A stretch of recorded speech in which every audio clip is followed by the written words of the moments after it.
ओम नमो भगवते वासुदेवाय। ओम नमो भगवते वासुदेवाय।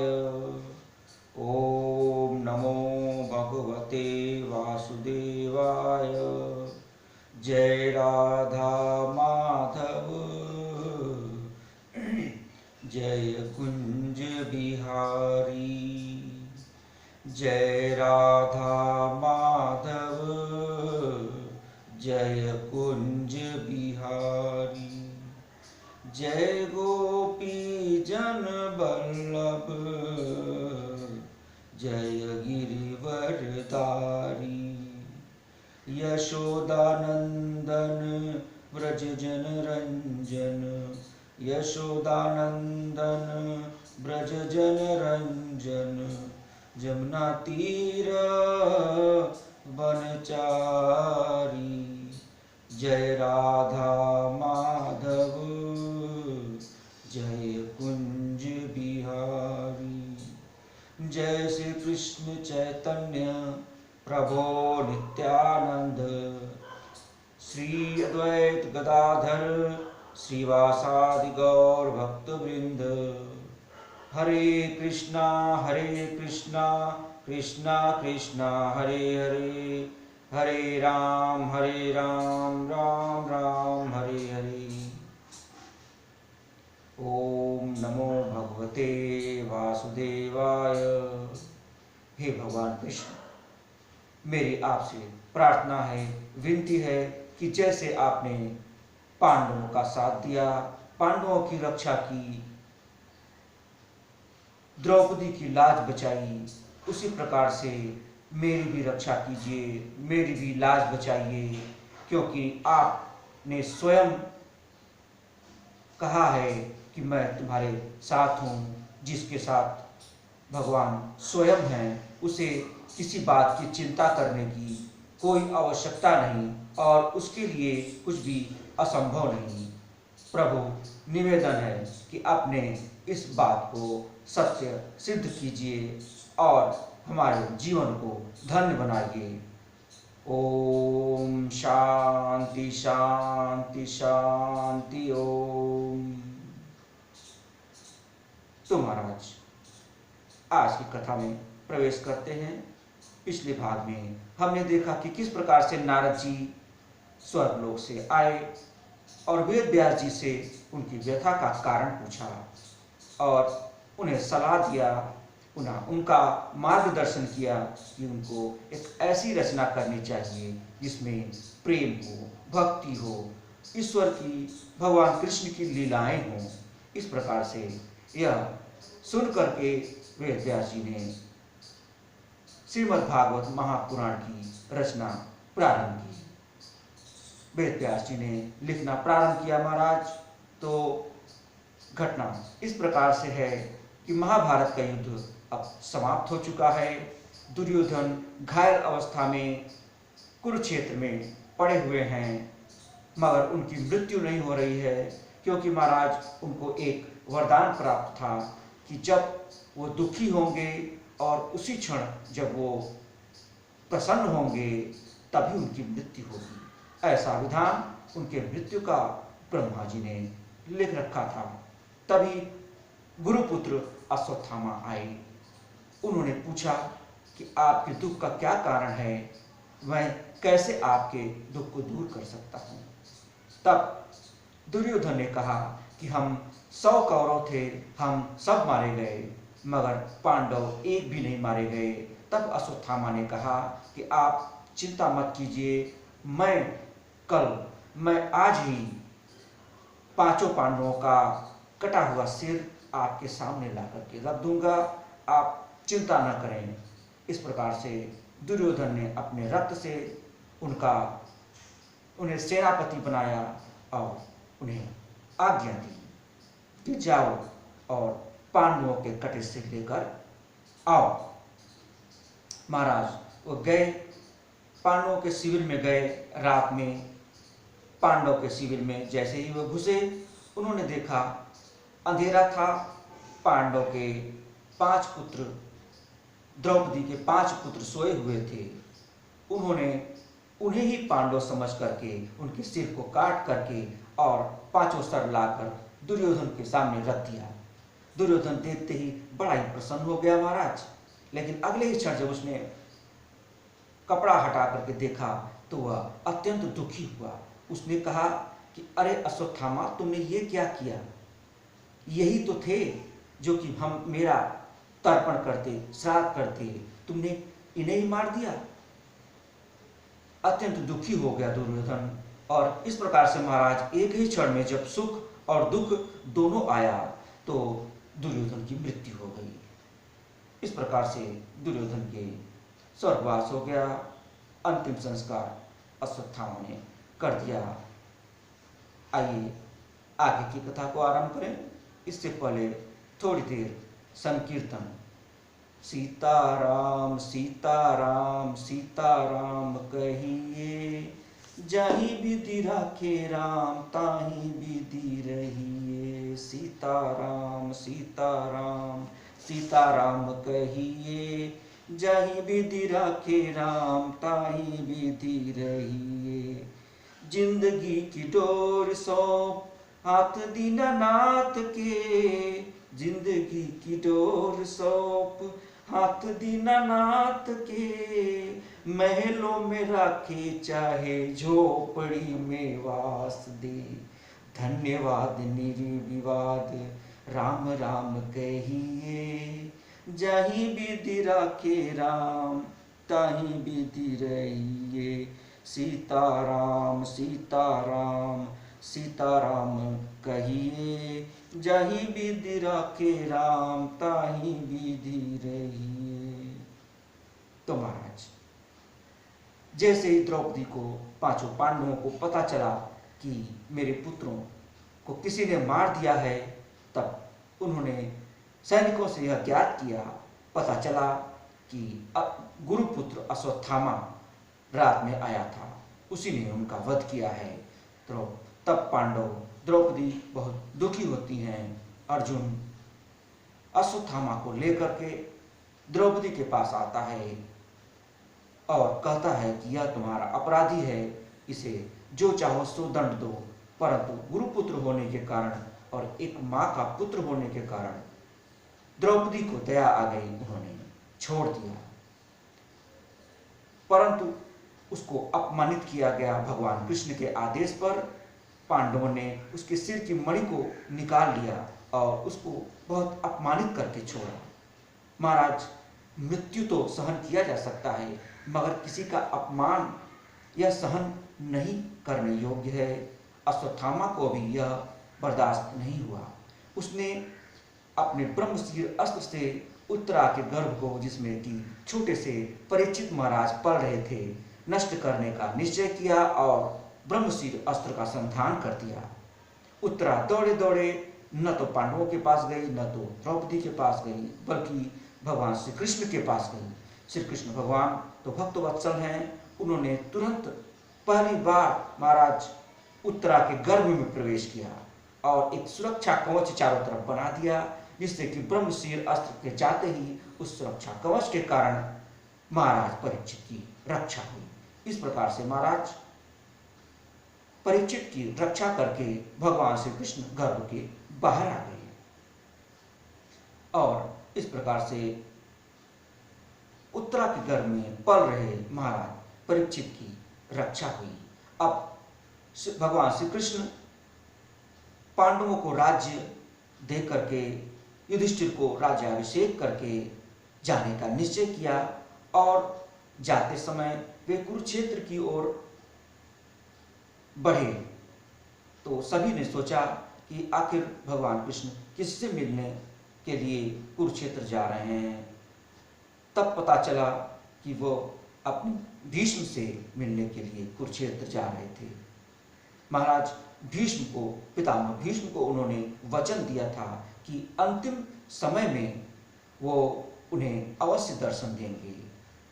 घटना उस समय की है महाराज, जब एक दिन कौरव पांडवों का युद्ध चल रहा था तो दुर्योधन रात्रि में पितामह भीष्म के शिविर में पहुंचा और उसने कहा कि पितामह आप केवल ऊपर से कौरवों के साथ हैं, वस्तुतः वास्तव में तो आप पांडवों के साथ हैं। अब तक आपने पांडवों का बाल भी बांका नहीं कर पाया।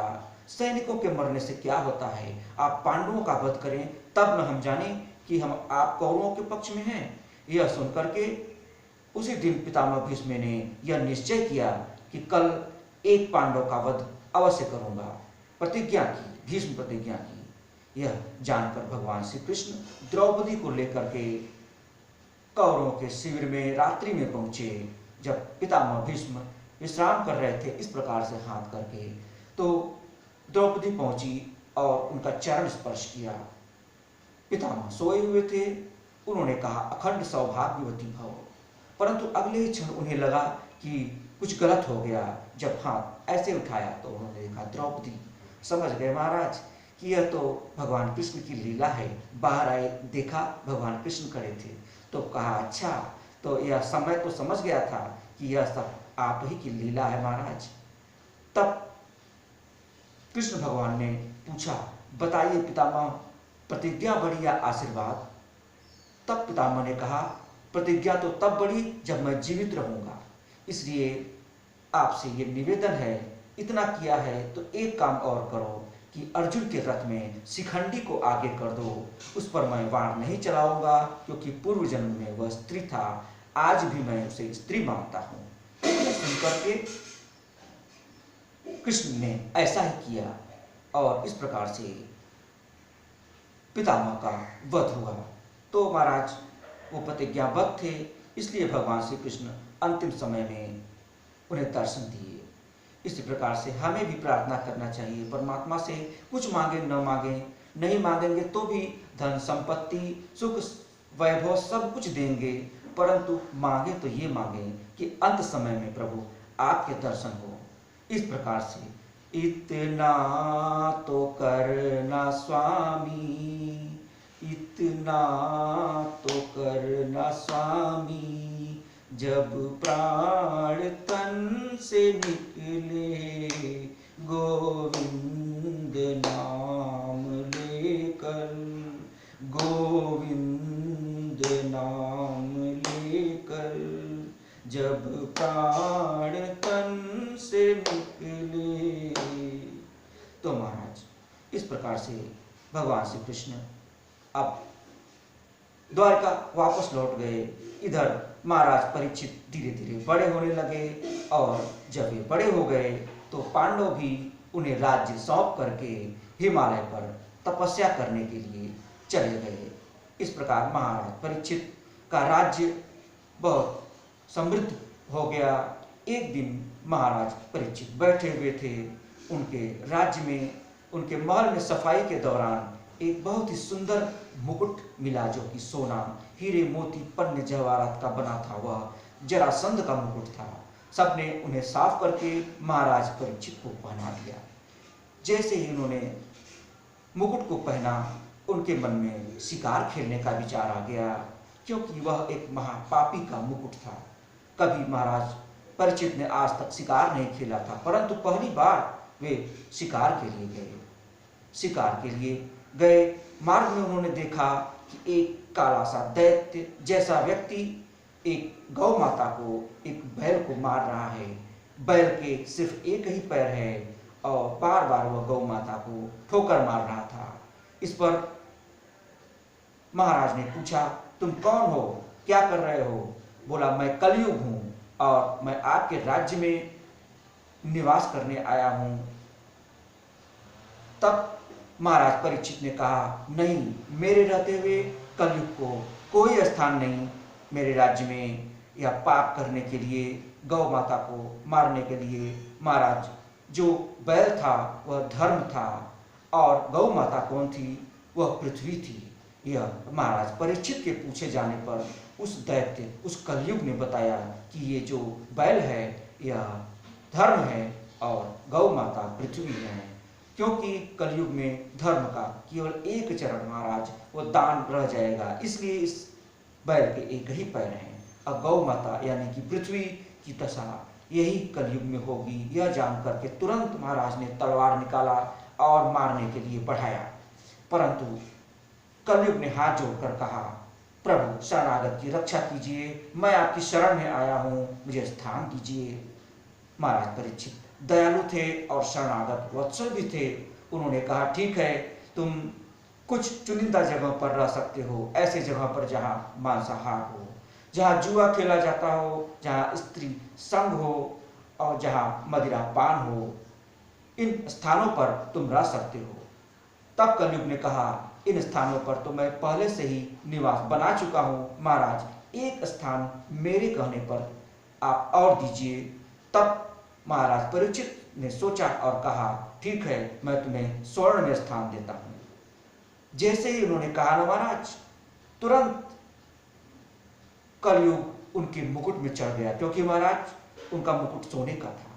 जैसे ही मुकुट में कलयुग चढ़ गया, वैसे ही उनके मन में गलत विचार आने लगे। वह चलते चलते थक गए, उन्हें प्यास लग गई।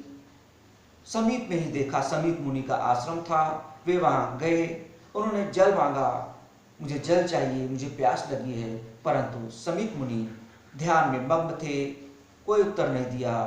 कई बार पूछे जाने पर भी कोई उत्तर न मिलने पर उन्हें अपना अपमान महसूस हुआ कि मैं इतना बड़ा राजा हूँ, मेरा कोई स्वागत सत्कार नहीं और मुझे जल भी नहीं दे रहे हैं। इस पर क्रोधित होकर के उन्होंने तलवार निकाली मारने के लिए, परंतु उसी क्षण उन्होंने कुछ सोच करके पास में ही एक मरा हुआ सांप पड़ा हुआ था, अपने वाण के सहारे महाराज उस सर्प को समीप मुनि के गले में डाल दिया। यह देख करके उनके पुत्रों के जो मित्र थे, जाके उनके पुत्र श्रृंगी ऋषि को बता दिया। वे स्नान कर रहे थे, उसी समय जल लेकर के उन्हें श्राप दिया, महाराज परीक्षित को श्राप दिया कि आज से 7वें दिन तक्षक नाग के काटने से उनकी मृत्यु हो जाएगी। यह सुन करके समीप मुनि बड़े दुखी हुए। जब उन्हें पता चला कि उनके पुत्र श्रृंगी ऋषि ने महाराज परीक्षित को श्राप दे दिया है, तब उन्होंने श्रृंगी ऋषि को बुलाया और कहा, जानते हो किसे श्राप दिया है? वे महाराज परीक्षित से बहुत ही धर्मात्मा, बहुत ही महान राजा थे, उन्होंने किसी दूसरे कारणवश ऐसा कर दिया, वे ऐसा करते नहीं हैं, उनका स्वभाव ऐसा नहीं है, तुमने अनर्थ कर दिया। तभी तुरंत समीप मुनि उनके महल गए, उन्हें बताया और साथ ही यह कहा कि इन 7 दिनों में राजन आप ऐसा उपाय कीजिए कि आपको मोक्ष की प्राप्ति हो। तब अपना सारा राजपाट अपने पुत्र जन्मेजय को दे करके वे भिक्षुक साधु वेश में वन में चले गए और वहां पर देश विदेश से अनेक ऋषि मुनि सिद्धजन एकत्र हुए इस बात का निश्चय करने के लिए, निर्णय करने के लिए कि किस प्रकार से महाराज परीक्षित को मोक्ष की प्राप्ति हो। तभी वहां महाराज सुखदेव मुनि का प्रवेश हुआ, आगमन हुआ। बोलिए महाराज सुखदेव मुनि की जय। और जब उन्होंने जाना कि यह मेरे भक्त भगवान, मैं भगवान श्री कृष्ण का भक्त हूँ, मेरे प्रभु के छोटे भाई हैं, तो उन्होंने उन्हें श्रीमद् भागवत महापुराण सुनाकर उन्हें मुक्ति दिलाने का निश्चय किया और इसके लिए वो तैयार हो गए। इस प्रकार से महाराज परीक्षित को सुखदेव मुनि श्रीमद् भागवत महापुराण सुनाना प्रारंभ किए। महाराज आज की कथा यहीं तक। आइए थोड़ी देर कीर्तन करें, फिर कथा में आज का विश्राम। राधे राधे राधे गोविंद राधे, राधे राधे राधे गोविंद राधे, गोविंद राधे गोपाल राधे, गोविंद राधे गोपाल राधे, राधे राधे राधे गोविंद राधे, राधे राधे राधे गोविंद राधे। जय जय श्री राधे, जय जय श्री राधे, जय जय श्री राधे। श्याम।